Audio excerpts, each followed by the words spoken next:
They shake them around. Yeah, there. All right. Do you want to click the thing? Yeah. Are we rolling? Are you ready? Yeah, it's recording. It's been on recording this whole time. Like, that's the same as before. Yeah. I'm not gonna mess with it, right? Yeah. OurBad with Geno, take one. Welcome to OurBad. I'm Big Bobby Jones, and I'm here with Matthew Collins, and we're sitting down with Anthony Genovese. Yeah, all right. That's good. Geno for short. Geno. You really chop the syllables down with Geno. Yeah, I don't like to confuse people. I have to imagine it's probably been a struggle your whole life with people trying to pronounce your last name. Oh, yeah, so I got the nickname was in high school. My ninth grade year, before school started, we had football practice, and my coach would say Geno when he would call roster instead of Genovese, and I hated it. And I was like, Genovese, And then kids caught on to it, and Geno just stuck. And then I tried to get away from it, and then somebody always shows up somewhere that knows me as Geno, because I grew up here. So, I've never known you as anything else. right. Like, before I read I try to find you on Facebook. I'm like Geno. I'm like, oh no, Anthony. I only knew that because I know you're Italian, so I knew the Anthony part. My stepdad's Italian. Okay. We have a lot, so much in common. It's so ridiculous. I was reading your book, and I was like, shut the fuck up. Like, that too? That's awesome. So you got a book? I do, yes. Our story. So, It's a good book. So you're in recovery. You don't drink anymore. nope. I've been clean and sober almost 9 years now. And it was a book that actually inspired me, that changed everything for me. So I was like, maybe I could put together something and hopefully somebody will read it and it'll inspire them or, touch them in the way that the book that I read touched me, So, I'm not gonna lie. Like when I was reading the book, I was like, man, I wish so and so here. Like I thought of a certain person. I'm like, he's in prison, and then I was like, man, I wish he could read this. I don't know. Can they get hardback books in there? it's, because you can get it off Amazon, so I think you could send it to them. It's a really good book. It has to be sent through a publisher, and that's Amazon, so yeah. I'm gonna look into that. So, how was your day? Good, man. Things are well. I can't complain. You look great. Appreciate it. You do a bit of working out too? Yes. Yeah. Yeah, I love seeing you in the gym, man. I love, this is a 3-part disease to me, and I believe, physical plays a big part too, and it helps with my psyche. Yeah, absolutely. Mental I health, said 100%. whenever I was locked up, which I've done a lot of time, but that was always what I would do, was work out, and it always seemed to help. It relieves that mental anxiety for me, at least. Yes. I read also that it releases an antidepressant, a natural antidepressant. I think it does all sorts of shit. Right. Yeah. Have you added up the years of how long you've been incarcerated, like a total? Been like 5 years. It's like a total of 5 altogether, I believe. I did 11 and a half years on probation. Jesus. Yeah. That's a lot of probation, bro. Yeah, it's funny. Somebody read my book and they ended up calling me and they wanted to question. And the question they asked me was Shaggy Dog your roommate in prison? Was he big? All the things to ask me about. He wanted to know if the guy I wrote about in my book, that was my cellmate, Shaggy Dog. Was he big though? No, he wasn't. Wow. He was just crazy looking. He was probably about 180 pounds, but nobody messed with him. He was Reputation crazy, motherfucker. So yeah, he was state raised. I as I was reading through your book, I just put little like things down that I wanted to talk about. So I noticed your part when you talked about going to the 5th floor in the Duval County Jail. I had a similar experience. I had never really I didn't know anything about jail, and I ended up in the 5th floor. And it was I woke up, I was sober. I woke up sober, looking around, and I was like, man, what did I get myself into? Yeah, the 5th floor is, I've never been anywhere else in jail. And it's definitely gladiator school. You know. So I had a cellmate named Boo Baby. And same situation that sounds like was Shaggy Dog. No one messed with him. He like ran the dorm, you know, and he was scary. But like we ended up becoming cool, and he was a good person to have as a cellmate. Like I was coming back from court, and I was on the top bunk over him, and I did not say excuse me as I was going up, and he let me know real quick that I'm supposed to say that. So yeah. Don't you put your shoe on my bunk? No, but when you are incarcerated, I didn't know this. I would never thought, but manners are very important. Oh yeah. You say excuse me. Trust me. Yeah, respect. Respect's a big thing. Yeah. I avoided a lot of like long jail time because I always I learned at a very young age, if you just put yourself in be in rehab when you go to court, usually they're not like, all right, when you finish rehab, you have to go to jail. They're just like, complete the program you're in, and then you'll be on probation. So like, that's the only reason I didn't do long time, because I learned at like the age of 17 when I first got arrested, be in rehab, and they'll be lenient on you. So every time I had serious charges, I made sure I was in rehab, inpatient rehab. I've been 7 times. I would be inpatient rehab when I went to court, and every time I worked. I haven't done a lot of time, but my first time basically was the longest time, and it was like 5.5 months. That's the longest I ever did was like 32 days. Yeah, it was usually a month here, month there, couple weeks here. Not a long time, but I did a bunch of the other shit you did. Right. Yeah, well, that's good. You didn't have to go through that. Evidently I did. So that was what my. Listen, you're built for it though. Your book's great, man. You did all right. You know. Yeah, appreciate it, man. I thank you very much. That means a lot. No, it was really good. It's cool to see that someone, he came out on top of it. It was rough, bro. Like I said, we did a lot of the same dumb shit, and like I was like, oh man, that's crazy that he did that too. Yeah, I'm gonna go ahead. It was, that's what the book's about. That's why it's our story, because it's not just my story; it's God's story. And OurBad. And when I look back, right, OurBad, our story. I didn't think about it. When I look back now, I see where God was there the whole time. Because I really. Going to prison twice, and then at the age of 23, the first time I was protected and didn't even know it, because I was a fool too. You know what I mean? I wanted to walk the walk and talk the walk, walk the walk, talk the talk and walk the walk. When I was in there, you have to flip a switch, and I learned that that the more time you do, the harder it is to turn that switch off when you get out. So let's talk about the first time you went to prison. But I mean, it's in the book, so. The accident, yeah? Yeah. How was it? No, just like you can talk about what happened. So I was I was at a wedding reception with my first wife.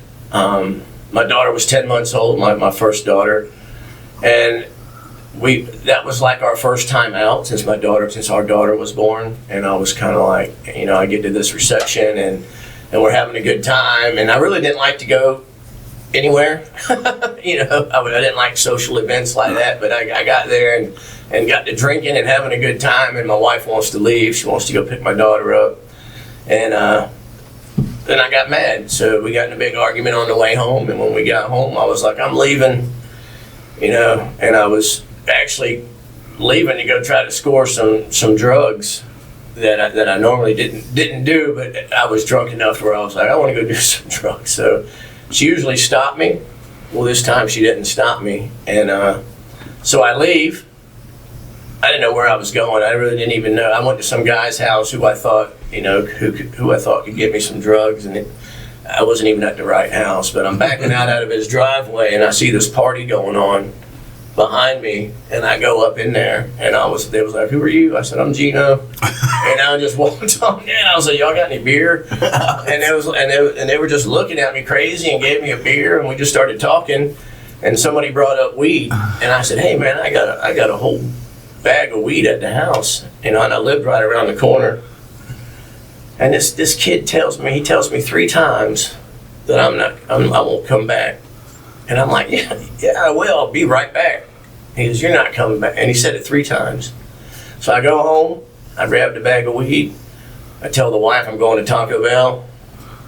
And as soon as I turn the corner from the house and I get going over this overpass, I got in the next lane. I was messing with the radio. And another car was coming with 3 kids, an 18-year-old, a 10-year-old, and like a 12-year-old. And it was a head-on collision. So that kid was right. I never made it back. You know, my liver bent in half and tore. I broke my ankle. And they told me when I was in ICU, the nurse, she said, you know, one of them boys in the accident is not going to make it. So I was like, wow, I wanted to die. And I was very belligerent. You know, I was angry. You know, why is this happening to me? And but everybody lived, thank God. You know, and so my wife comes in with my daughter when I was in the hospital when I got out of ICU, and she goes, if you ever drink again, I'm going to leave. So she gave, you know, but I didn't know anything about alcoholism or anything like that. I was like, well, I'll just quit. Yeah. So I think I've been there, like, and you're like, oh, yeah, I think it's time to quit. But yeah, I got sentenced to 18 months in prison and 8 followed by 8 years probation and some, you know, a bunch of restitution and community service hours. So, like, going into prison, like, you just really didn't know what to expect?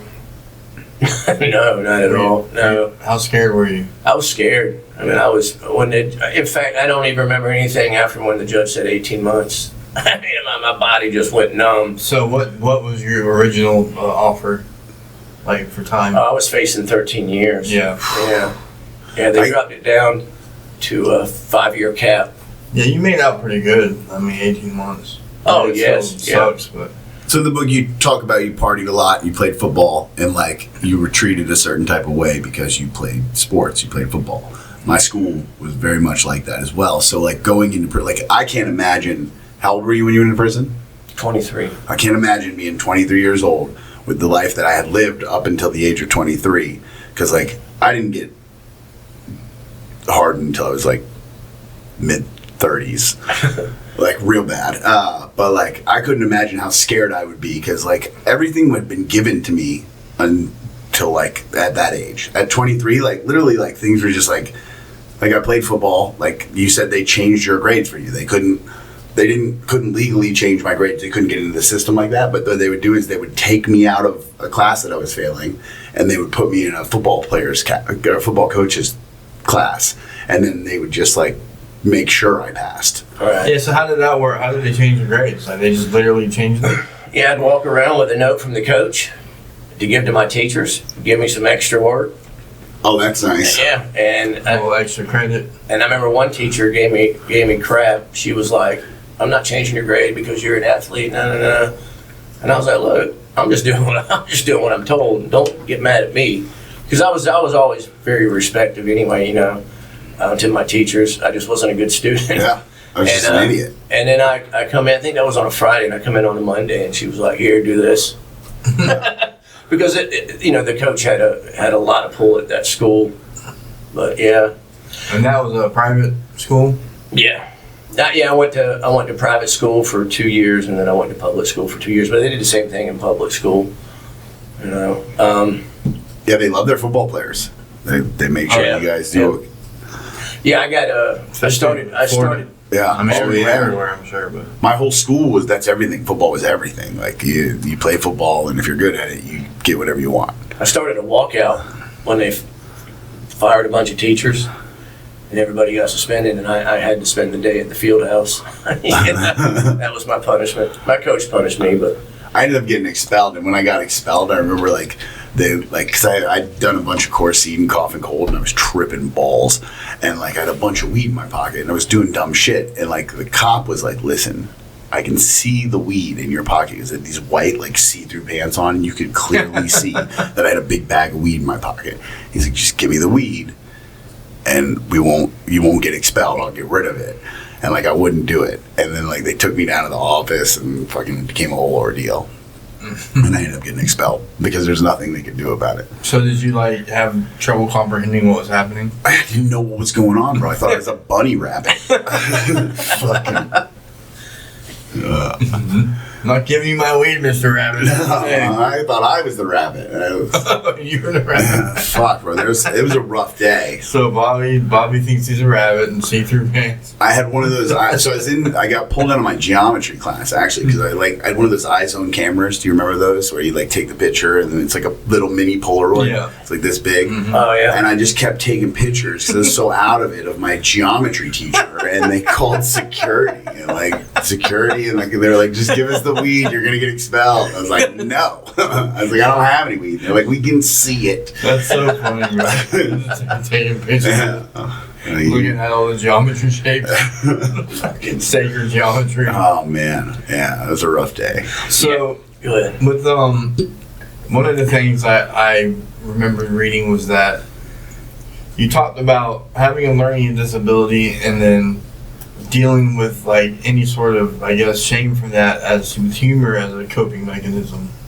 Right. Yeah. I found early on that I could make comments in class and make the kids laugh. Yeah. So yeah, that's always stuck. That's always my go-to. Even when I share my story, I always try to. Oh yeah. It's start funny. And I heard your story before, so like. There's certain parts where I'm like, all right, where's the trampoline part? Right. Bobby, did you make the kids laugh in class? Yeah, I was goofy as fuck, but I was annoying. I was also very annoying, which was like, but I was very funny in high school. But like, I didn't discover myself until then. Like up until then, I was a nerdy kid that hung out with the nerdy kid. Like everybody that hung out with was like a nerd. Like I was not one of the popular kids. No one knew who I was. It wasn't until I started playing football, and that's why I was like, oh, this is the ticket. This is it. That's the first time I got that. Like, oh, I like this. I feel good because people were showing me attention. Yeah, I got voted most talented in high school because I would do impressions, like and sing like "Achy Breaky Heart" in my Elvis impression. And, Nice. I was gonna see if you I put a star next to that one, most talented award. Yeah. It was kind of. It was. Still got it? You still do Elvis? No, I don't do impressions anymore. Bummer. All right. Elvis is easy. He's been dead for years. Don't tell my heart. My achy breaky heart. Yeah. Yeah. I just don't think it, understand? And people would throw like change at me. Nice. Yeah. So like for me, my mom was a school teacher at my elementary school. So like, it was like kind of, I don't know. I just thought of that when you were talking about the coach having some pull. It was the same thing with my mom. If I got in trouble, I didn't get sent to the principal. I got sent to my mom's. Yeah. Sometimes I would have rather like went to the principal. Because you go to the principal and then your mom finds out, and that's the part that really sucks. They're cutting out the middleman and just. I was really good at hiding shit from my mom for long periods of time. Oh yeah. Yeah, my parents did. And then like everything would blow up in my face. I wasn't bad though. I was always trying to talk and make people laugh, and I'd sit in the corner and like my desk would always be separated from the other kids. Yeah, that's. High school, it still happened. In high school, I had to go sit in the hallway in one class. My friend farted, and I was like, telling them to get away from me, and they kicked both of us out of the class until a parent-teacher conference. And I was like, he farted. I didn't do nothing. My 8th grade year, I went to Catholic school, a small Catholic school.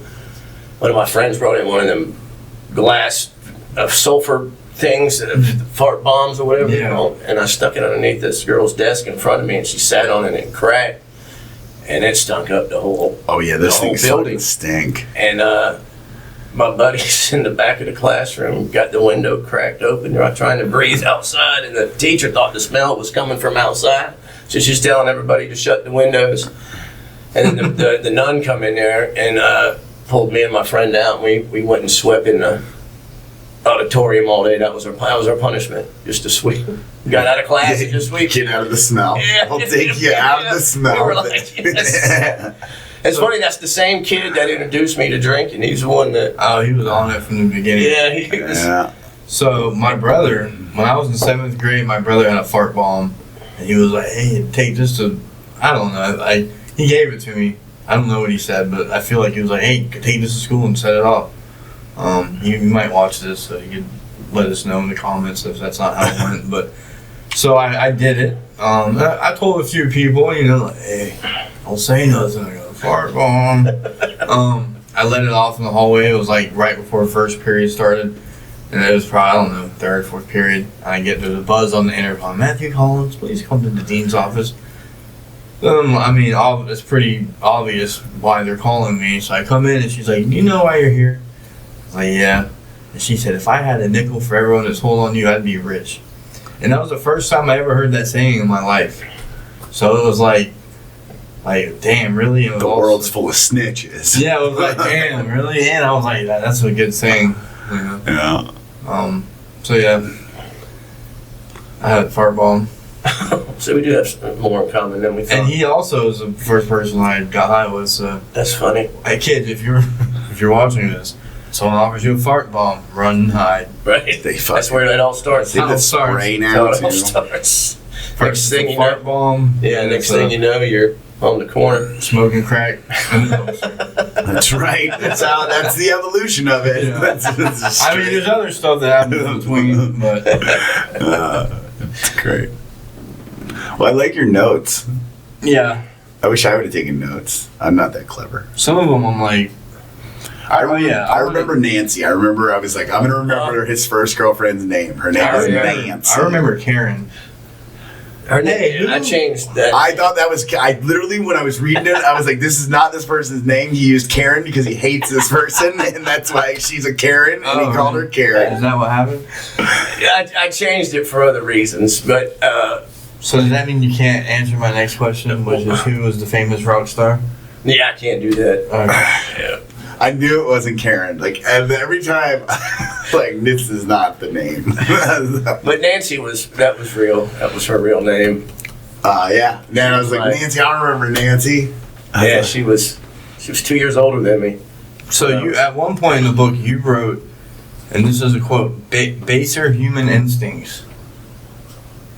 Baser human instincts? Yeah. Did you mean to write that? No, I didn't. No, that wasn't me. That was an unedited. It fit. It was about man, I'm not gonna find it. No. It was like we started. Oh, I think it was your cousin. Started getting high, and then you learned about. I'm gonna find it. Use it in context. You'll never find it. Because I was like, that's good. It was. I think it might have supposed to have said basic. Oh. I thought it was pretty. Baser instinct, but that's funny. Yeah. I'm gonna use that. Baser human instincts. I'm gonna use that next time I tell my story. Yeah. That's funny. You don't care if I use it, do you? No, you. That's funny. You wrote it. You already got that trademark.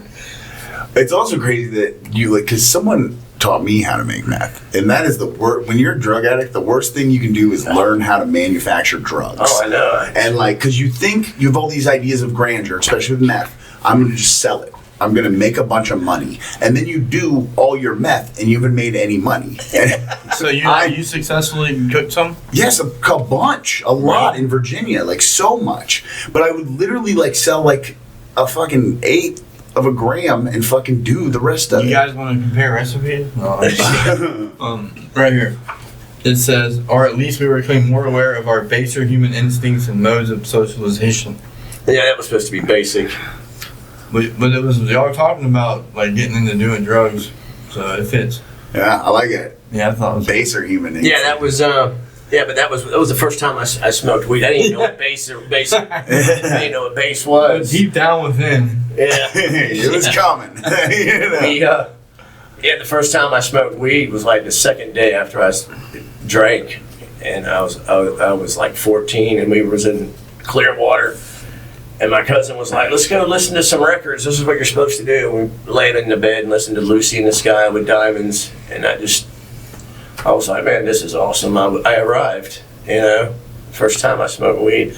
That was... that's another thing. I lived in Clearwater. Oh, really? Yeah, I was born in Clearwater, and then I lived there when I was in my 20s. I loved Clearwater. You know what they say about that song, right? What? It's a acronym. Lucy in the Sky with Diamonds is supposed to be LSD. Right, yeah, but I didn't know that at the time. I think What was your baser human instinct? Yeah, right. That's right. You were summoning them. You didn't even know it. It was just coming. Removed. That's funny. My household, weed was a no. But you could drink. Right. Drinking's okay. Same here. But you fucking smoke pot, you're done. Oh yeah, dead. And like I remember the first time I saw it. I was in high school. Like I was in 9th grade the first time I saw pot. It might have been 8th grade.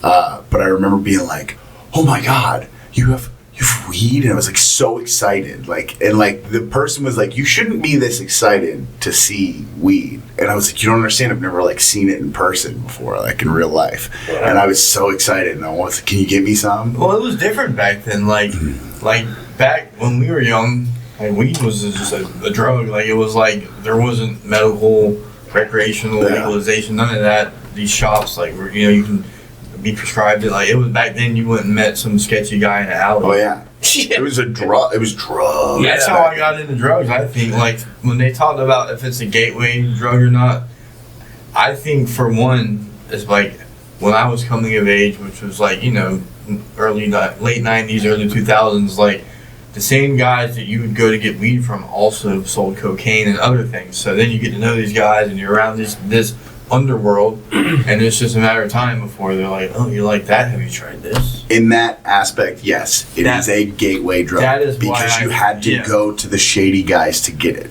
Now that it's different. It's different. I agree with that. I think it's less of a gateway drug than alcohol is, but because you don't have to go to shady people anymore. You know what I mean? You just go to the pharmacy and fuck. I think alcohol is worse. But alcohol makes me want to do drugs. Oh yeah, I can't. Fucking want to go. You gotta have if you've never done drugs, it's not gonna make you want to do drugs. But the thing with weed was with me, I thought it would kill you. You could overdose on it. Yeah. And it'd make you kill your parents or whatever. These videos they showed us, And then when I smelled it, and I was like, the only thing I really want to do is laugh and eat. Yeah.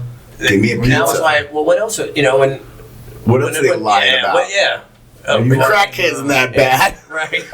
Crack's probably fine. It's pretty good for you. Yeah, my baser but make me strong. Were you in the DARE program? Yeah, we went to some. It was in most schools. Drugs are really expensive. But like, I watched a documentary on YouTube about the history of DARE and who created it. I'm not gonna get all into it, but it's crazy. It is insane. Like, just look it up. Well, all the bad publicity on marijuana was because of some guy that was like a paper manufacturer, and they had come out with a hemp decorticator, and it made making paper out of hemp much easier, and hemp was a far superior paper product, and this guy was like freaked out. So he came up with all this fucking bad propaganda. Yeah, they had a movie called Reefer Madness. Yeah, that's all that. It was all because of one fucking guy. And you watched all them videos and all that fucking crazy shit. But anyways, back to your notes. What do you got there, Matt? Let's see. So I'm gonna go off record here. Not off record, off notes. You're gonna wing it. Yeah. It's like when you take notes, like this is like when I was speaking and I had the little notes, like I forget what they mean. Right. That's why I never. Sometimes I can't. I don't want to go too out of order. So you went when you went to prison for the accident. Was that your first time really being in trouble? Yeah, I went. Yes, I lived a sheltered life up until then. I went to Catholic school up until 11th grade. And when I got to public school and I heard the way the students talked to the teachers, I was like, are you kidding me? You know what I mean? And I didn't even lose my virginity till I was 17. And so I went from losing my virginity to 17 to drinking, smoking pot to prison. That was fast. Yeah, well, I got married too now. I got married when I was 19.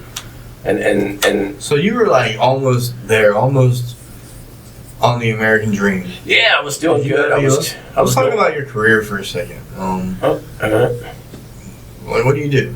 I'm a licensed electrician, so I work 2 different jobs. I work for a big union contractor during the week, and then on the weekends I work at believe it or not, Anheuser-Busch.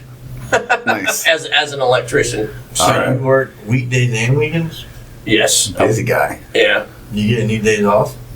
I do. I've been trying to work every other weekend. Okay, that's good. And I have Fridays off because we're on 410s now on the job, so I at least get that day off.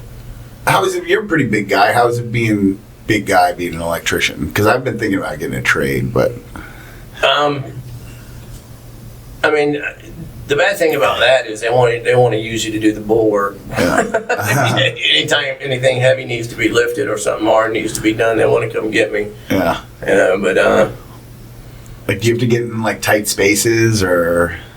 sometimes, but He sends people to do that. yeah, I've got little apprentices workers? too Yeah. Nice. that are skinny. So people are usually shocked to find out I'm not an electrician.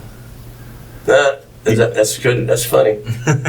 What was it? I saw something. That took me so long to get. I say it if you know. People don't get. I saw it on Facebook and I just thought it was freaking hilarious. I saw one I sent to my oldest daughter. It said, "I'm an electrician. I was born through a C-section, so I didn't even want to work then." So, Is that like a thing? Like, I don't want to work? it depends on who you ask. I mean, if you ask electricians, we carry everybody else. Yeah, I get home and I Is that tell my like wife, a stereotype? yeah, we don't know how to use a broom. We don't know how to clean up. Oh, But, that's kind of true, actually. You guys Well- don't. Not the ones I've worked with.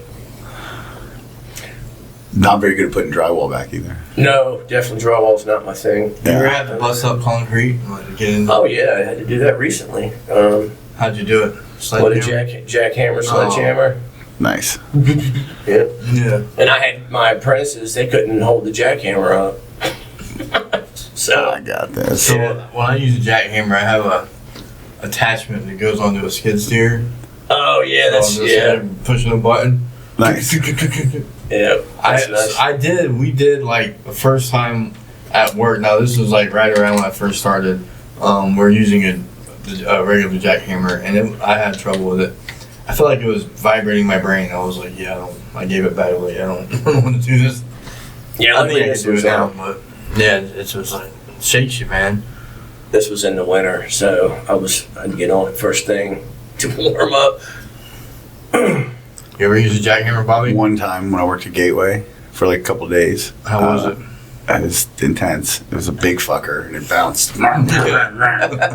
Fucking big metal fucking stake sticking out of it. Yeah. I did quite a bit of weird shit when I worked at Gateway Bobby was the maintenance man. for like 2 years. He had a broom and a mop. We did have to I just- sweep things up occasionally. Nice. Yeah. I did some community service hours through Gateway years ago. Nice. Do you remember me at Tradition House? Yes. I remember. Yeah, absolutely I do. That was- And then you were at City House too, weren't you? Or were- yes, yeah. Last time, yeah. This time I was at City House, but I think I was in Tradition House in 2016. Dude, Yeah. so I was there at that time too.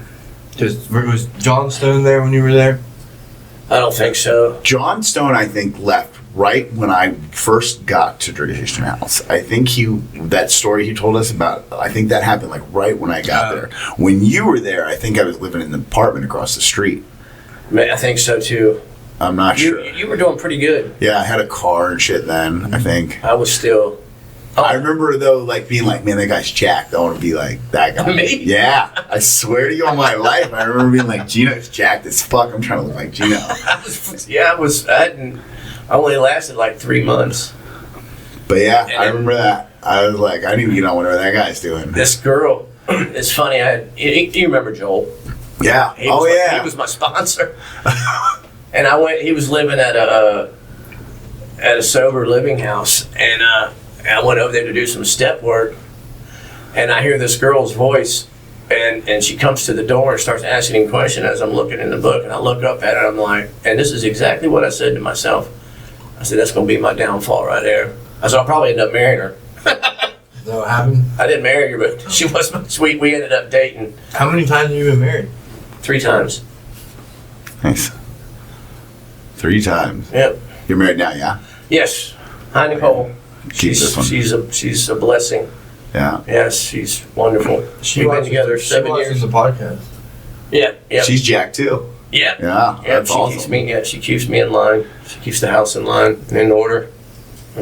A couple that works out together, stays together. You know. Oh yeah, that's all we do is pick on each other. I call her the fit midget. I remember hearing you guys both speak at San Marco. It was one of the first time I might have seen you before, but I didn't really know who you were. And this had to be 3 or 4 years ago or something. Y'all did a couples thing. We're doing it again September. At San Marco? No, at the beach. Okay. I think it's September 27th. Penman? Yeah, Penman. Yeah. We go off each other. She can be funny too. Y'all go to the beach a lot? No. We go out there about once a year when we speak. I was out there not too long ago to hear Jeff Deck do the steps, and it was good. Jeff Deck did a great job. Yeah, he's got a lot of good information on it. He's good AA. He really is, and he's funny as shit. But you're very, very funny too, and I remember that from back at Tradition House, being like, this guy's funny as shit. Like, he's cool. Like, yeah. Because was Kevin living in Tradition when you were there? Kevin Stead? Horner. I mean, no, that's David Stead. I'm sorry, David Horner. I don't. He works. No. I know who you're talking about. Yeah, because I know he works for Serenity Brothers. Yeah. We had a good time down at Leesburg. We went on that men's retreat in early sobriety. I was stressed out about making a friend. Yeah, he's great recovery too, and he's very funny. And I wanted to meet someone, and I went up to him. I said, "Man, I found a friend." He reminds me of that every time he sees me. Yeah, he's a good dude. He's the one that got me real into working out. Like because I mean, you see him, he's fucking jacked. He looks like Wolverine, and he's looked like that since we were in rehab together in Orlando, like a decade ago. Oh, really? And that's where we met. We met in Detox actually, and like I was like, you don't know this, but you're gonna be my friend forever. And I was like, I love you. Kevin, I love Kevin. And so like when he went to jail, then he got out, and I was living in that Tradition House, and I was doing good, and he reached out to me, and I brought him to Jacksonville. So oh, nice. Yeah. He's in Jacksonville because of me. Yeah, I heard his story in early sobriety, and it was good. So what else happened? Like what? Okay. Let me be more specific. It was like, what else happened in life? No, like, I don't know, lots of things. Where do you want to start? What was it like when you got out of prison? Were you changed? Were you in the system? Like, was there something? Oh man, yeah, I was full of anger, man, and self-pity, and I was angry at the world. I was still in love with my wife, my first wife, and she was done, and so I acted out, and did you have an ego at this point? Like, oh yeah, yeah. Oh yeah, I done seen some things. You know what I mean? I done did 100 push-ups and got me a couple tattoos. You couldn't tell me anything. 26 years old. Wish you were hard. Wood. Yeah, and they had weights in there too, and I got pretty big then too. So when I got out, I was hell on. Well, I never missed a beat. And I heard that you went back. I did. So in between going and getting your A letter, is that what you had? That works? Yeah, you go from 0 to A. Yeah. Was there incarceration between those or trouble? So after 4 years of probation, they never drug tested me for like 4 years. I don't know why, but then I started getting into harder things, and my mom and my sister marksman at me, and that's when my probation officer started raising an eyebrow. And actually, I think I failed a drug test, and I violated, and they slapped me on the wrist. I did like a month or 2 months, and I didn't even count that. And then I got out, and I met this girl, baby mama number 2. Met her in the bar, and she was pretty wild, skinny, tattooed up. Was that the fighter one? Yeah, she liked to fight, but she liked to fight me too. So Yeah. that was. But I thought, man, I met the girl of my dreams. You know what I mean? She could drink. Boy, she could drink, and that was trouble. And one of us was always going to jail. It seemed like when we got together, her mostly. But so yeah, it was like first wife, prison, jail, baby mama, jail, wife 2, prison, baby mama 3, jail. So, in a nutshell. when you went to the Matrix the first time, was that after the second prison or in between? The second time? The first time you went to the The Matrix, first time I went to the Matrix was, was that in between prison 1 and prison 2, or? yeah, they I had signed a piece of paper whenever I was, the first time I got arrested, saying I'd do 111 months, about 9 years if I violated. Well, I didn't know that. And It's a bad deal. when I pleaded guilty, the judge was like, "You understand that your maximum sentence is 111 months?" And I said, "Yes, sir." And he says, "You realize your minimum sentence is 111 months?" And I went, No, I didn't know that. He goes, "Do you care to withdraw your plea?" And I was like, yes, absolutely. And so we got me a lawyer. We got me a pretty good lawyer. And the one that held the most weight, that stood up for me, was the lady, was a counselor. She determined whether you went into the Matrix house or not. And she was my counselor the first time I went into treatment. And she stood up for me because we went to the same meetings and hung out after I got out of treatment. So she stood up for me, and the judge gave me a year with the Matrix house, and then I had to forfeit my 4 months that I did. So I did a total of like 14 months. I was married at that time, and then I got out, and I didn't last long. I think I lasted a year before I relapsed again. I tried to buy some drugs from an undercover cop. And then, So yeah, how'd that go? Like, so I was supposed to be meeting my wife at the time in Gainesville, and she bought me tickets for a Georgia game. I've still never been to a Georgia home game. But that was my first opportunity, right? I had tickets to go, and I was like, you know what? I can't remember if I'd been sneaking beers or not in between, but I think I was. But I was just like, I'm going to stop and get me some crack. And then I went to my parents' house, stole some Xanax. And then I'll take the Xanax, smoke some crack, and drink a beer. And nobody will know. I'll be like normal. yeah, it all evens out. Right. I didn't black out at all. Right. So What could go wrong? So I had to have money for a beer, and so I had like $9.30 that I tried to buy a dime of crack with, and it was from an undercover cop. Where was he at? Where did you find him? Huh? Where was he? Like, Off Phillips Highway, Stayed in front of the police station. behind the Chic on Phillips Highway. Yeah. That neighborhood down in there, that apartment complex, So you where I just, bought it 100 times before. Yeah. So you just like went in and Yeah, some guy was like posted up and you were Yeah, he like, was on a bicycle, and they even had a fake hooker standing out there. If I hadn't been so nervous, it had been a long time. You realize it'd been like a year, and I was nervous, and I was in a hurry.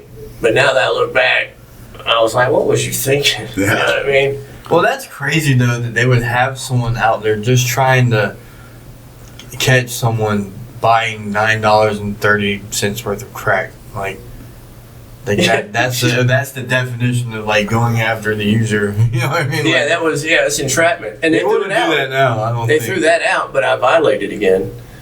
Just from the contract. Just from that. So they asked me, I actually had a pretty good lawyer that time, and he come saw me, and he's a judge now, as a matter of fact, but he come saw me, and he was like, I think I can get you 6 months house arrest, 6 months probation. And I was like, I said, the judge told me he was going to send me back for 9 years if I come back in front of him. And he goes, well, I'm friends with the judge. And I said, whatever. Everybody says that. Yeah. You know what I mean? So we walk in, and sure enough, the judge says, "Hey, it's nice to see you, so and so." And I was like, maybe he does know the judge. He, and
so I relapsed. And then finally, I felt as long as I stayed away from the drugs, I could drink. And I had a good time for a few years. Probably a couple of years, 2 or 3 years, maybe not even that long. But I had a good time hanging out with some old friends, and then I met baby mama number 3, and she sold me Adderall. That's how I met her, and I ended up moving in with her. As you should. That's the next step, And obviously. she smoked crack too, and that's how that started again. And I thought that was Love. Yeah, and then I got her pregnant, and I got custody of that one though. Nice. Yeah. And then So you 3 kids and 3 baby mamas. Like, Yep, 3 different baby mamas, and of course 3 different kids. Yeah. 3 daughters. Yes. That's why I don't have any hair. checks out. Well, I know now. I see you on Facebook. Does she have kids? She does. So how many do y'all have together? 5 kids and 3 grandbabies. All right. Kind of like the Brady Bunch. Yep. Bunch of family. Yeah. Yeah, her family's awesome. I love the family I'm married into. I didn't have a big family here. It was just me, my mom, my dad, and my sister, and then our relatives lived in Michigan and Clearwater. So you had half siblings. Yes, a half sister and 2 half brothers. One of my half brothers committed suicide, and the other half brother I really never knew. He ran away when he was 18, and I was like 10 or 9, and he didn't talk to my dad for years until like my grandfather's funeral. So I don't really know him, but I do know my half sister pretty well. She's a sweetheart. I love her. Another thing I want to talk about real quick. In the beginning of your book, you talk about having an almost drowning story. And you talk about just like sinking to the bottom of the water. When I was like 2 or 3 years old, I was in floaties, but I guess I just like walked into the pool. My brother was out there with me, but I just like slid out of the floaties. And this is the only memory I have as being a little kid. And I remember sitting at the bottom, being at the bottom of that pool and looking up and not knowing what I was going to do. And like just being scared. And my brother actually jumped in and ended up saving me, but like I almost died. And then I was like, what the fuck, man? I didn't know any of this about Geno. I was like, that's crazy. Like, yeah, I was, my aunt and uncle lived on a lake in where not Keystone, but somewhere that Interlaken. And so the house was probably 30 yards from this dock. And me and my sister was down there on the dock. She's 2 years older than me, so I was 1. I learned to swim when I was 2, so I had to have been between 1 and 2, or just turned 2. But I remember looking into the water, and thinking, well, that'd be cool to get in. I don't know why I remember that. And then I just jumped in, and my sister ran up to the house and knocked on the door. The door was locked, and nobody answered. And then there was a boat shed. I don't remember how far back that was, but it was a good enough ways where she had to run back there to get my dad, and then my dad had to run all the way down and jump and get me in the water.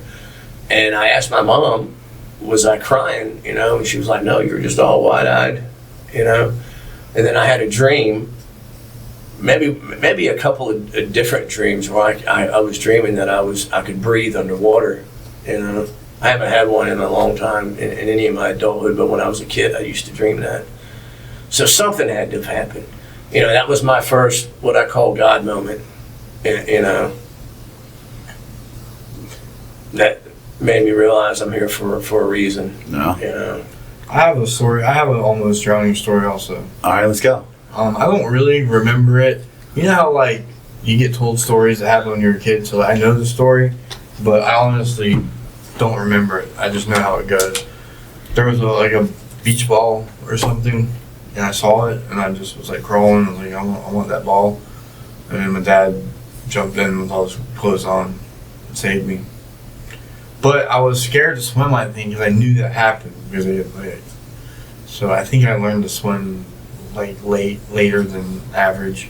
I was not 2. I don't know how old I was, maybe 8. That did not it didn't cause any type of fear in me. Yeah, I don't remember it happening. That's the thing. That's the crazy part. I was all in the water. I love swimming. Yeah, once I learned how to swim, I was in it all the time. Let's go. I'm not scared. I don't do it much, but I do like swimming. I like going to the beach and just fighting the rip current. That's the best part. The worst part is the sand. Fuck this. Yeah, if I can. And sharks. Oh, yeah, whatever. If I could find a way to have a beach without the sand, that would be fantastic. If you could just go to the ocean without having to interact with the beach. That's why you gotta walk through the sand to get to the water. No, yes, you're right. You do. Now, that's the part. Hear me out. We get a slip and slide from the dock to the water, lube it down, and just zip right into the beach, in the ocean. And then when it's time to get out, have someone have a wagon, and then you get in the wagon. Right through the sand, it wouldn't be heavy at all. It'll have all-terrain tires. All right, fair enough. What do you think? Yeah, sounds fun. Will you carry me in the wagon? I'm heavy. Okay, so I need both y'all. Whatever. I mean, yeah, man. I'll try anything once. Yeah. Good workout. Don't change the subject, Bobby. So you read a book, and that book was Heaven is for Real. I mean, we tell the story. Yeah, Okay. that's a big part of the book, Right, yes. So hang on, we're going in somewhat of a chronological order. Okay. Right? So you went to prison again. Right. You had a matrix in between. When did you who taught you how to make meth, or not who, but when did you learn how to manufacture a meth? So, because I remember the guy that taught me, and he was a fucking psycho. This is funny. So baby mama number 3 took our daughter to Chiefland. This guy, this older fella, her sugar daddy, wanted to get her away from me. And at the time, I was maintaining. I had a good job. And when she took off with Blake, I lost it. I lost all, But evidently she found somebody down there, somebody else, and he come back home, left her down there. And when he come back, he learned how to. I was trying to buy Adderall from her, and she showed up one day and said, "I don't have any Adderall, but I got some meth." And I'm like, I'm not going to do meth. You know what I mean? Yeah. I've done everything, done everything else, but meth was bad. I draw a line here. Yes, I have my standards. You know what I mean? I'm a classy drug addict. I have values. And if you can't smoke it in a stem, You can. Anyway, so she gave me some, and I was like, all right. She goes, it's just Adderall, just stronger. And I was like, oh, okay. So. And then that's when the other guy moved back, and we started hanging out. And I think he got tired of me coming over, doing all his meth. So he's like, I'm just gonna show you how to make it. And then it was a wrap after that. Did you ever have any near misses, explosions, fires, I didn't. chemical reactions? I was doing my thing at this one girl's house, and I had a buddy there he was with me at Tradition House that time too. But anyway. He bought the wrong stuff, the wrong Sudafed. He bought the gel tabs. Yeah. and they make those because you can't make meth with them, but we didn't know, and I didn't know. And when I mixed it all together, the bottle expanded and caught on fire. Yeah. And I kicked it out. I kicked it out onto the porch. And I chased after it, and there's 2 feet right there, and it was the people who was renting the house out to this girl. And there was a doormat there, and I just like picked up the doormat and threw it on there and just went back in and shut the door. And he went back to his car and sat. And I was like, we got to get out of here. You That think was you knew what was going on? I don't know. I never knew. We left out the back and never come back. You know. We used to, so I had, when I was doing it, there was a basement in this farmhouse I was living in, because it stinks real bad when you're fucking gassing off, Oh, you know what I mean? Yeah, So I didn't gas, but So it's like gassing off in a mason jar, and we would use an old dryer, to like get it out of the house, you know what I mean? Because we would just do it in front of the dryer, I would prop it open, I had a little stick that I would jam in there, turn the dryer on, and it would go out the house, but I didn't realize that it would eat the fuck out of some metal. Like with that gas, it corrodes the shit out of it. So like one day, after like doing this for months, I turned that dryer on and the guts of it just shot the fuck out of it. It was like all fucking rusted and eaten up. yeah, it's methed up. Yeah.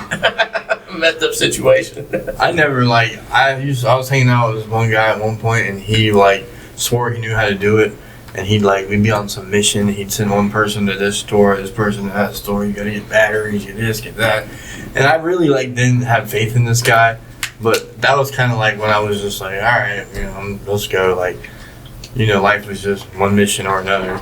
So we're staying at this girl's house, and I got there, and he was all pissed off, and I know he had a Visine bottle with muriatic acid in it, and the girl used the bottle, and he was mad at her.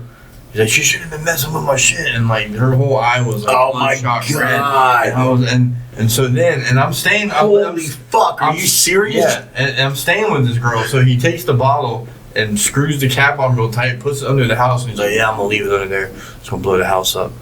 And I'm like, dude, I'm staying here. So he left, and I told someone, like, hey, listen, we gotta get this. There's some bottle under the house. We gotta get it out. I don't know anything about it. I really don't want to mess with it, but he said it's gonna blow the house up. So we had to pull it out and just unscrew the top. So yeah, that was pretty much my manufacturing methamphetamine story. So you had a little Walter White thing going on. Mobile. Ever watch Breaking Bad? Oh yeah, I watched it when I got out. So a little mobile meth mobile. It wasn't mobile. It was just shed, right? It was just a shed. Yeah. Well, no, but you eventually. Oh no, I never. You just had the leftovers. As far as the cops were concerned. Right. Yeah. They tried to make it sound like I was. If you have all the ingredients, even if they're not right.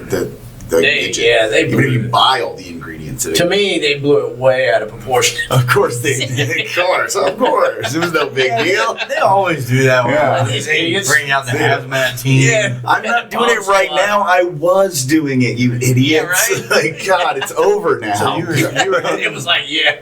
You were heading to sober living. Yes, I was. I was heading to Tradition House. Oh, yeah. I had a bed waiting on me. But you were just bringing the stuff, I was supposed to be getting rid of everything. I was supposed to be throwing everything away. So what happened? This girl I was with, she was a heroin addict. Because that's who we hang around. You know what I mean? Nothing wrong with that. It's fine. So you're looking at one, bro. I'm right here. I need to find people who do different things. That way I don't have to fight over. But I needed someone reliable. Yeah, You know obviously, what I and mean? you picked the heroin addict. And so anyway, she was supposed to be dropping me off at the halfway because I couldn't. I've been awake for days and I couldn't. And I go in Winn-Dixie first thing in the morning. I steal a beer, slam it, and I pass out. And I wake up. She's doing heroin, and she goes, "You want some?" And I was like, it was still daylight out, so I know I had to be at the halfway house at 8. I'm feeling like crap. I said, yes, sure. I said, just give me a little bit because that wasn't really my thing. And she did. As soon as she did it, gave it to me, I was like, oh. Night. Yeah. And I fell asleep, and I wake up, and we're at this gas station. There was a girl in the back too. I don't know where she come from, but when I woke up at the gas station, that girl was gone, and I think she was sitting. I think she was straddling me in the passenger seat, and I was like, and she was looking at me all crazy, and I was like, what? She goes, we got to get out of here. And there's people looking at us. We're at the gas pumps. And she gets off of me and was like, we got to get out of here. Someone called 911 because you stopped breathing and turned blue. And I was breathing in your mouth. And I said, all right. I didn't seem like it was, I was kind of out of it. And we get a block down the road and we get pulled over. And it was like, why didn't you wait for paramedics to get here? And she goes, I'm scared. I was scared because he's got a meth lab in the back. Fucking snitch. World's full of snitches, bro. You know what's funny was I saw her. She ended up in the Matrix house too at the same time. But they let her go, and I'm in the back of the cop car. They pulled me out of my car. Got no shirt on. I was trying to get some pants on because I was looking for some shorts. So I took my jeans off. And I'm looking for some shorts when we get pulled over. So now I'm trying to hurry get my jeans on. And I never did get them on fully buttoned and everything. I'm barefoot. Hair's all crazy. I had hair. My hair's all crazy. And the cop pulled me out and he says, "Are you all right?" And I'm trying to act cool, you know. I'm fine. Yeah, everything's fine. Yeah, what are you talking about? Yeah. Never better. And he put me in the back of the cop car and I'm watching. And he starts opening the hatch to my HHR, and I was like, oh, he's not going to like what he finds there, or he's probably going to like it. I'm not going to like it. Yeah. And I was like, aren't they supposed to ask? They never even asked me, if we could search your car. I didn't. I'm like, these guys are breaking the law.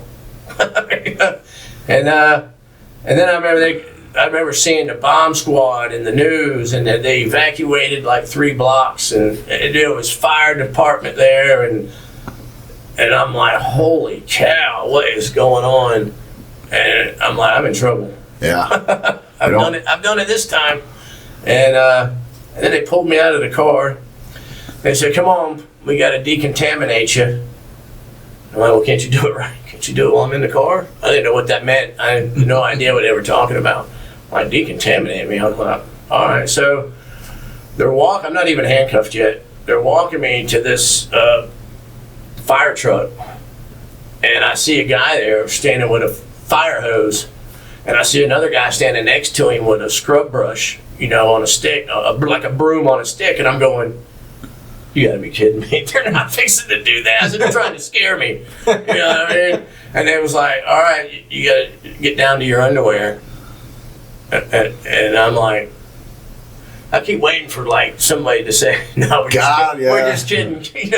No, they did. So they hosed me down in the middle of the street. It's like December 6th. What street were you on? At 9 o'clock at night, somewhere over there off Commonwealth, across Edgewood. Okay. So I think I was somewhere by Paxson, I think. There was a school nearby because that played a big part of, I was selling drugs within 100 miles of a school or whatever it is, 10 miles of a school. And it's hard not to do that. There's like schools everywhere. They hose me down, made me do circles in the street, scrub me down, right? And I asked the cop, I said, is this going to be on the news? Because I didn't want everybody to know. But yeah, so that was it. And then I get to jail and thinking that's going to be. Actually, I went through detox, and that was horrible the first 3 months, and I wasn't nice. I would tell people to shut up. I slapped one dude in the nuts that was standing at my bunk talking to the guy at top, and I hit him. What? And then called him out. But he didn't want to fight. But anyway, I'd tell people, I'd be hollering on the phone, and they'd tell me, okay, I'm on the phone. I'd tell them to shut up. I'd assume spit in your face. I didn't care. I wanted to die. And so after a few months, I was like, when I started thinking straight, I was like, you know what? I'm gonna try to see a psychiatrist in here. I'm gonna ask for the matrix. I had that same lawyer that I had that got me out last time, and that knew the judge. Trying to manipulate the system. Right. So we go into court, and he's like, "They're offering 5 years," and I was like, Psh, "I got it."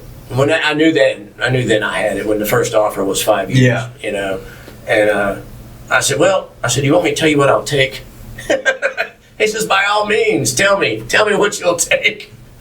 I said, "I'll take a year with the Matrix House." He says, "All right." And that's what he got me. I knew I was going to get it for somehow. I knew I was going to get it, but my thought process was, I'm never going to change. That's not going to happen. I'm going to end up in prison the rest of my life, or I'm going to die. And I accepted that. You know, this was my life, so I was going to play the role, right? But I was already trying to set myself up for when I got arrested.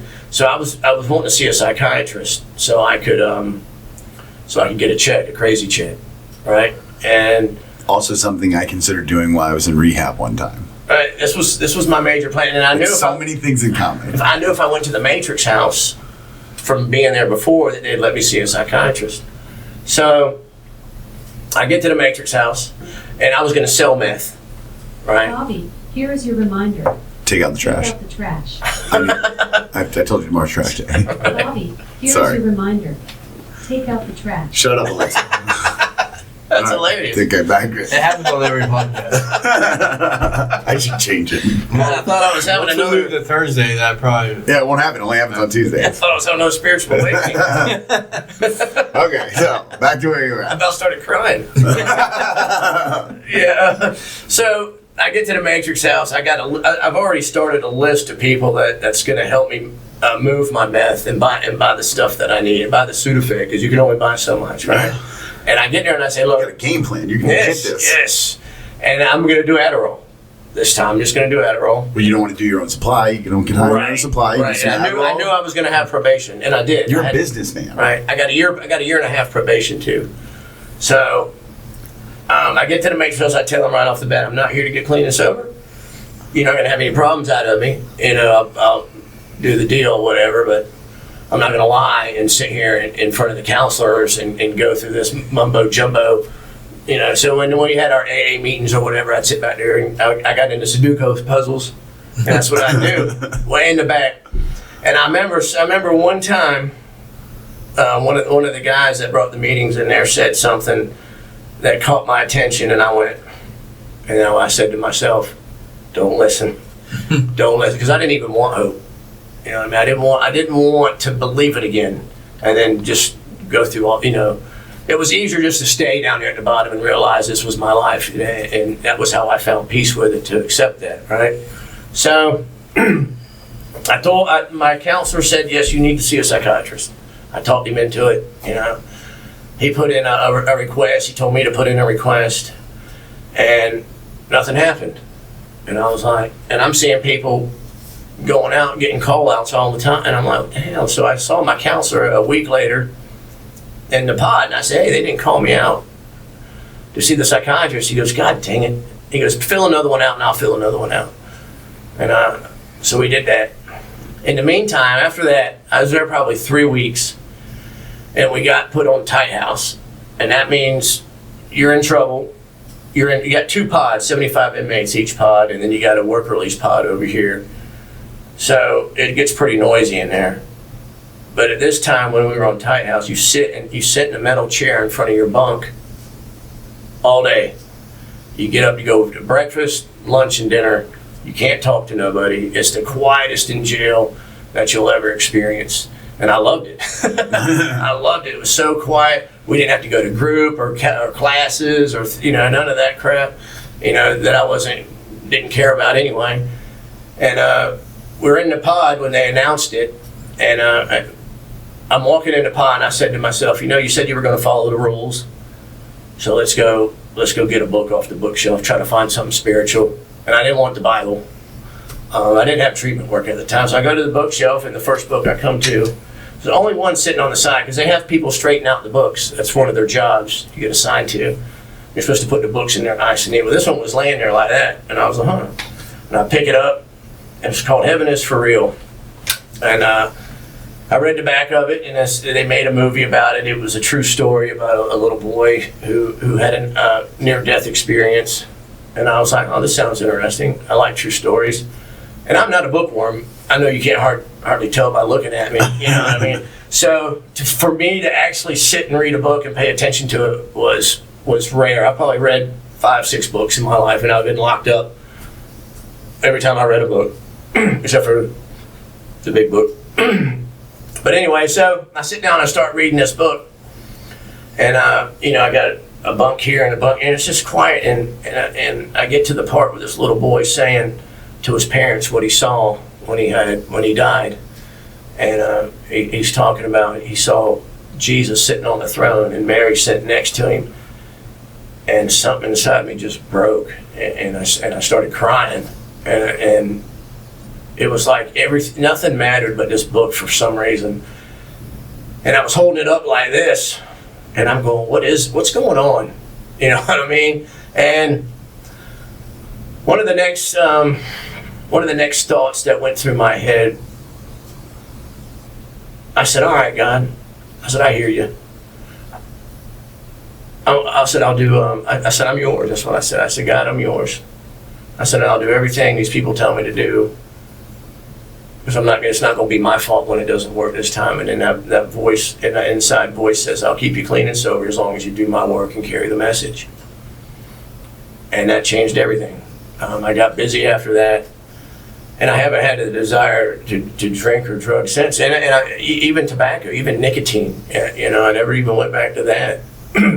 But when I got out, the funny thing was, when I got out, I asked God, I'd probably been out almost 9 months. And in one of my morning meditations, I said, what was that feeling? What made me cry like that? And that same inner voice said, that was me letting you know I love you more than you could ever know or understand.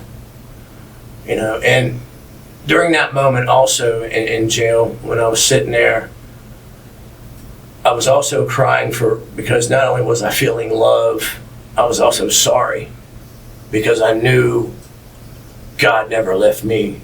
It was me that left him. It was like a truth that all of a sudden it was like an epiphany, and that was it. That I got busy after that. It was funny because now I'm going to groups and sharing my experience, and they're like, dude, you were just trying to get me to give you my name and number so I could buy you Sudafed.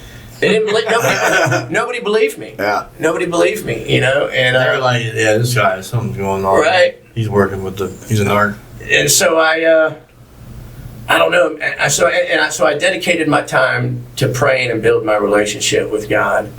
And I bought I had some meditation books sent in to me that I wrote this guy, and he sent me some meditation books. I was learning how to meditate and just trying to build my relationship with God. And I got out.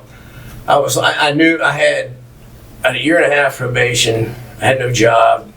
I had 2 weeks paid rent, and I knew my mom was done. She wasn't giving me no more money. She helped me with my lawyer, and she didn't want to do that. Yeah.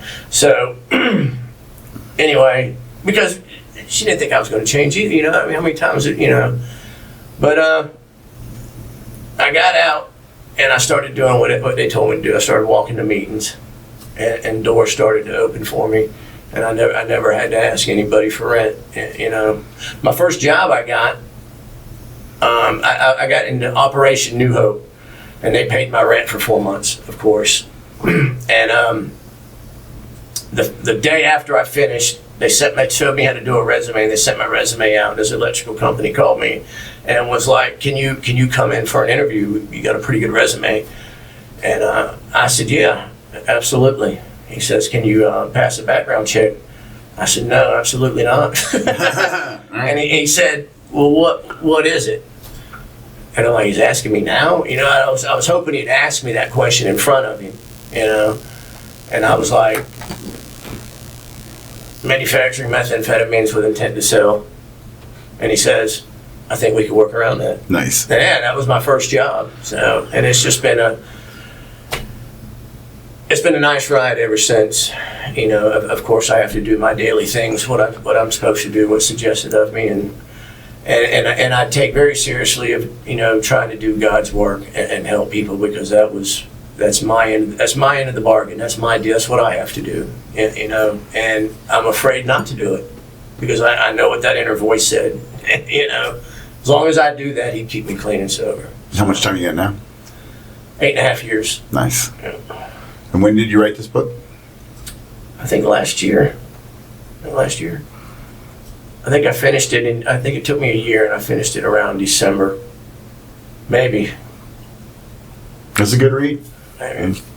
Yeah, so we'll put a link in the description, like on Amazon. Yeah. So we have covered some of the stuff in it, but we definitely didn't cover it all. So it's definitely worth. It's a good read. Check if you like. If you watch this, and if you like what you heard today, read the book. yeah, read it. It's great. Appreciate it. It's Thank like you. him telling a story without any interruptions from me and Big Bobby. Yeah, it's Yeah. actually really good. And you guys don't know how much it means seeing you clean and sober, and I mean, that's what keeps me coming back is watching the miracle work in other people. I love it. I love speaker meetings. Because it's just a steady reminder, you know.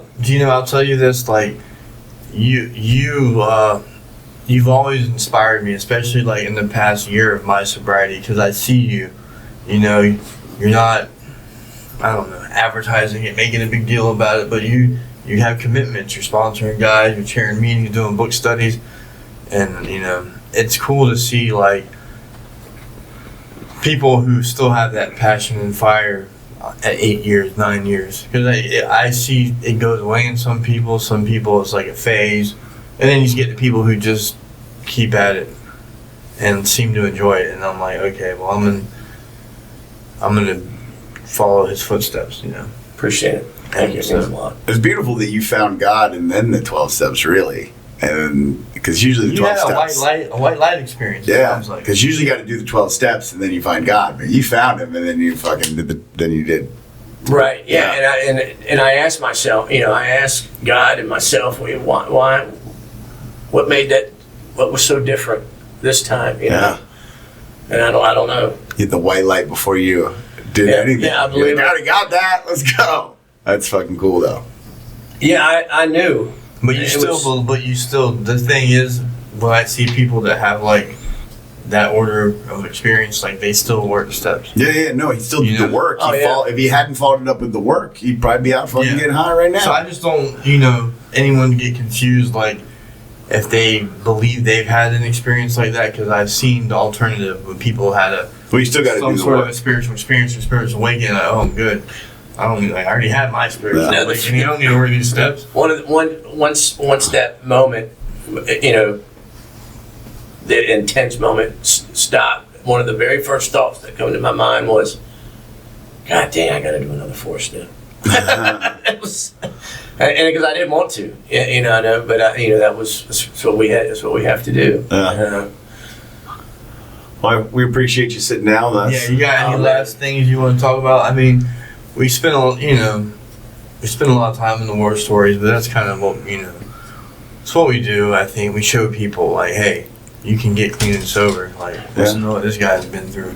Yeah, you know, it's like, I think I'm even mentioned it in the back of my book. You know, when you surrender to God and, you know, turn your will and your life over to Him, and, you know, just having the willingness, you know, and then to give up your free time to help other people. If you would have told me I would have the life that I have now 8.5 years ago, I'd have said, hey man, you need some water. Yeah. Sit down, because you need a fan or something. You know what I mean? Did you get my stash? But yeah, it's How many days have you been awake? right. There was I tried to write this line word for word that you put in there, even though I kind of messed it up. But you said, I couldn't fathom the thought of being alone as much as I couldn't fathom the thought of being sober. I think you wrote of living a day sober. And to me, when I saw that, it made me think about the jumping off place that some people talk about, where it's like, what it says is, can't imagine life with or without alcohol. And I think sometimes that's what it takes. Right? Like, I'm selfish. I'm so selfish and self-centered that all the other reasons, the baby mamas and the kids and the mom that loves me, the family, all these things that we have, like, that wasn't enough. But eventually it just stops working. And then it's like, oh man, I gotta get clean and sober. My solution's no longer working. I'm gonna have to do this other solution, because the one that I've been relying on, that I've convinced myself is gonna work. Like, I can do both. I can be a good father, and I can also, use crack occasionally. Right. No hard, like stuff like that. Like, I was convinced of finding a formula where I can do both. So I finally realized I couldn't. And on top of that, it wasn't, I couldn't fathom it either way. Right. Yeah. And one more thing that I can relate to is you talked about when you went back to sober living, you were there for 6 months and then you moved with a friend on a blow-up mattress. And that's the exact thing I did this time. It didn't stay too long. I was there 6 months. I moved in with Brandon. I was sleeping on a blow-up mattress. I literally got there. I was like, so what am I going to sleep on? He's like, I got a blow-up mattress. Let's go. And it Get me out of halfway. I liked it. Me too. It was the first apartment that I actually was getting with somebody, the first time ever in my life that I was actually going to hold up with my end of the bargain. Yeah. And I had a blow-up mattress, a bag of clothes, and when I was walking in, when I got there was a bunch of stuff in the trash, a coffee pot, brand new coffee pot, and a lamp. And I got those, put a lamp on one side of my bed and the coffee pot on the next. I had that lamp, I think my wife finally threw it away last year and got me a new lamp. Or she might have it somewhere, I don't know, but it was ugly. But it was, free. Yeah. It was sentimental. But I was that was a sobriety lamp. I was so happy, and then God put a dog in my life, and my first pet. My roommate, he calls me out and goes, I got this dog. It was at the gas station. And I remember me and my wife were dating. I said, I'm not taking that. The dog's not staying here. I said, I got to take care of his cat already, because he didn't stay sober. The guy didn't. And so I was all the time having to take care of his cat. and as soon as the dog walked in, it walked right up to me like it knew me forever. And I was like, I guess I'm keeping this. Yeah. What kind of dog was it? She was brindle. And she had pit in her. I don't know what else she was, but she looked like a mixture of pit and something else. She was real pretty. She ended up dying from years later. She died a couple of years ago she had a tumor in her stomach. Yeah, and we got her now in the closet. She's cremated. Dude, losing a pet's hard, man. I just lost one, and it was fucking hard, bro. I know. Gosh. It was so hard. I thought real hard about drinking, real hard, like real hard. My wife said, I called her. She goes, I'm getting Dixie. She's in recovery, and I said, all right, I'm on my way. Yes, I'm on my way home from work. And she goes in. She calls me right back. She goes, she died of shock, and I was like, oh. And my wife didn't cry. She didn't cry much. She come unglued, and she. Yeah, it's hard. And when we first, I've watched her go through the miracles of the program too. Because when we first got together, she'd swerve to hit a squirrel, or so. Now on a good day, I'll catch her rescuing baby frogs out of the pool. And we got another dog that she loves to death. She wasn't an animal person. She did good to love me and her kids the way she does. But now I've watched her heart soften, and she has women in her life that mentor her. And it's one thing to watch a sponsee change their life around, but it's another thing to watch the woman that you love. And I was in love with her before she even got in the program. Yeah. So that's what I remember from when y'all spoke. That she had just came in the program. That's beautiful. Yeah, I had to keep telling people. I didn't 13-step her. I knew it first. Yeah, she wasn't even in the program. She was. Well, that wasn't really my thing. She actually come to me and was like, I think I need help. Nice. I didn't really see. I thought she was cheating on me. That's what. Yeah, I had a dream that she was cheating on me, and I was like, "Are you cheating on me?" And she goes, "No, you're crazy." And I was like, "I know." But I said, you're doing something that I wouldn't approve of, and I left to go to work. And about a week or two later, she came up to me. She goes, I need help. And I said, all right, well, I know some women in the program. And she jumped in with both feet and started doing the deal. It was just funny because I knew she was for me. When I did my sex inventory on my 4-step, my sponsor told me to go home and pray for my sex ideas and ask God to mold my sex ideals, right? So I go home and I pray and I say, God, the next woman that you put in my life, I want it to be the woman that you pick, and not one that I want. I'll wait as long as you want, but I don't want to date. I want the next girl that I'm with to be the girl that I marry. And that's how it worked out. And it was, you read how we got together. I stalked her on Facebook. Finally got her to message me. And it was a couple times. I don't think that wasn't in the book. Oh, don't. Yeah, it was. That's in the next one. That's in the new one. It might be in the new book. She didn't read the book. She hasn't read the book. Thanks for reminding me. Oh. Yeah. We'll have that talk. Oh wait, then. So yeah, maybe it was because you said something about like we went to high school together. Yeah. That's how we met. Was I saw But that was all you said. You just messaged her. Yeah, I said, dude. Did we go to school together? I said, did you go? I stalked her on Facebook, and she was. I saw her lifting weights, and she didn't have any guys in her picture. You know, I didn't see her smoking or anything, and she looked pretty fit. And so I was like, well, we probably got that in common. And I actually knew her brother-in-law. So a light stalking. Right. Just a little dusting. And I saw she went to Ed White, and I was like, don't even know sometimes. she's like 8 years. She's 8 years younger than me.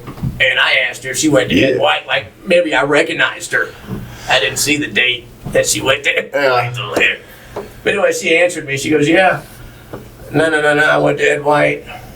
And I was like, well, cool. Now that I got you to answer me, I didn't think you would, so I didn't have anything else. I didn't have a backup question or statement. I said, but I'll think of something in a couple of days if you don't mind me texting you back. And that was we just texted each other for 3 months. We became friends. She was in a bad relationship at the time, so I didn't get involved with that. I figured she would find out soon enough that she was supposed to be with me, in God's time. That was really what I thought. Yeah. I never pressed her. I never said anything. I come home one day after 3 months, and I was taking meetings to Lakeview, and I come home on a Sunday, and I said, hey, I hadn't texted her in like 2 weeks. I said, hey, she goes, I'm done with that guy, and I said, okay, well, maybe we can get some coffee sometime. And she goes, well, easy. Now you're getting a little crazy up too soon. But yeah, eventually she went and had coffee with me, and she was like, well, why don't you call me? Well, that's a good idea, but I was scared. It's funny. Now I was so scared to call her, even after I texted her for 3 months. Yeah, but it's different. You know what I mean? Yeah, you can curate your thoughts and texting. You can wait. Right, and she goes, you're talking. You can filter yourself really well with a text. Now they got Chat GPT. Man. Right, yeah. She said, she goes, you spell so well for a man. And I was like, no, it's all, I was talking to my text messages. Wait, what's that supposed to mean? Men don't spell good? I guess not. But yeah, it was. That's sexist. It is. It's kind of, yeah. It's probably true. Men are idiots. We are. For the most part. I spell good. I do too. My mom. Bobby was a spelling bee champion. My mom was real into spelling because autocorrect wasn't around when I was a kid, and she's like, spelling is very important, and she was so fucking serious like, about Mom, spelling. you. Like, she's like, it was like the most important thing. So like, even when I did bad in school, like if there was spelling involved, I was fucking great at it. I was like, what's funny is I won a spelling bee too, And it was, I think everybody was sick that day, all the smart kids. and I couldn't believe I won it. And I was like, you got to be kidding me. I'll take it. It was, probably like on a wood like art or something. Bro, God was doing for you what you couldn't do for yourself. Yeah. Now I can't remember shit. I misspell things all the time, but I can tell if it's wrong. I can look at it and be like, that's not how you fucking spell that. And then I'll Google it. I have certain words that get me, like license is one. I can't remember how to spell license. Yeah, I think it has to do with the learning disability too, because my brain gets I get all the letters right. They're just in the wrong order. Yeah. I do that too. Yeah. Oh yeah. I don't. It's LIS, LIC, and I like try to get it to finish it, and I'm like spelling it so wrong. Yeah. I won't even correct it. You can figure this out. I'm like license. Yeah, I pronounce a lot of words wrong too. My wife loves catching me on that. She's like, what'd you say? I said, I'm not saying it. Repeat it because I know I said it wrong just because you said that, and you're gonna pick on me about it. I've been saying stuff all the time. What's the fucking word I'm trying to say? Yeah, I'm like, nobody's. Go ahead. It's been here the whole time. Yeah. They know. Yeah. If you haven't noticed, it's We right got here. multiple copies. How long? Do you know? What'd you say it took me 6 months? To read it? Yeah. I read it in one day. If I hadn't been on the podcast today, you probably still hadn't read it. But I That's mean, probably but accurate. you were, and I did. That's God doing for me again. Yes. I was like, I gotta read this damn book. And I did. I was like, I don't read books. I don't either. I'm not well read. I don't know if you can tell, but I'm not much of a book guy. But I liked it. I have read books, but usually it was when I was incarcerated. Yeah, it's usually when I read a book. Right. For a person that has a nickname with book in it, I'm not much of a book person. Even that book, I don't just sit at home and read it in my free time. It's more about like discussing it. Yeah, that's the only reason I know that book is because of being in the rooms forever. I did a book study, and I was given the opportunity of passing it on to the next person. And like, I don't even remember how it happened exactly, but Geno was there, and I was just like, "You want it?" Like, but I was picky. Like, I was like, man, I'm not just gonna give this to anyone, But I needed it. You gave it to Geno. No, Geno was there. Oh, you did a book study already. No, but I was going to yours. Yeah, I know I haven't been a faithful attendant at that one, That's all right. but from what I You heard, did your job. Yeah. Jason said you don't ever go. I'm just kidding. Oh, the Friday night. You do Friday night now. Yeah, okay, that's right. And you used to do Friday night. Yeah. At 4th. Yeah, Okay. it just happened. I was struggling to find a person. And it was like Geno was sitting on the porch, and it was like a light bulb moment. Yeah, I don't want to give it up. Good. Are y'all done yet? No. You probably. Are you do what format is it? Oh no, that's right. You guys just read a little bit and then talk about it, right? It's not PPG format. No. No. Okay. Well, all right, man. You had to come Anything to else? the PPG on Thursday nights. Or do you do something else? No. Where do you go? We're Where's about that? to be doing a podcast. Yeah, we're about to be podcasting. Oh, that's first. right. That's right. You told me that. Yeah. But Which- not which- this Thursday. Which Oh, PPG? Jason. San Marco. It's yeah. It's upstairs at San Marco. Okay. I've only been in that I room one never- time. Yeah, until I went to that meeting, I didn't even know that was up there. Yeah, I literally have only been in that room one time, and I was like, "There's a room up here." Yeah, it's really comfortable room. It used to be St. Nick's PPG. Okay. And then they shut that down and then moved upstairs to San Marco. Gotcha. I think it's still So called I St. went Nick's. to the St. Nick's one time. I think I knew Maria was about there. the St. Nick's one. Yeah, Maria was. She's the one that passed it on to me. Yeah, crazy man. She saw me at It's funny how God just. I wasn't doing very many meetings, probably one a week, and I didn't have any commitments. And she just asked me at something at Alco House. You were there. Me and you spoke, and I think it was a roast. Okay. And I said, let me get back to you. And I went and sat down and started eating. I was like, you can't say no. So I went up to her and I said, yeah, how'd you know? She goes, I just sensed that you needed it. And she was right, I did. Same with you. That was awesome. But I didn't sense that you needed it. I was like, Good for you. no, I didn't. Was it your base? I was being egotistical. Your I was baser? like, this is my baby, and I'm gonna find a faithful person that will do it. Like, it can't just be anybody. Your baser Gotta be- instincts kicked in. Yeah. I love that you just can't say no because I love saying no. No. I mean, you can, but it's like it's this thing you I say. I know. If I can't, if I can do it, then I have to do it. I have to. You know what I mean? It's, Yeah. Well, we All right, appreciate you, man. Yeah, Thank you yeah. so I much. appreciate it, man. This is the book. Our story is going to be in the comments.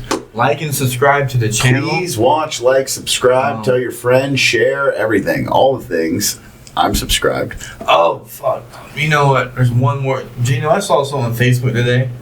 You know, I don't know if you've watched it, but have you ever watched the podcast or listened to it? Yeah. We have little pictures pop up sometimes.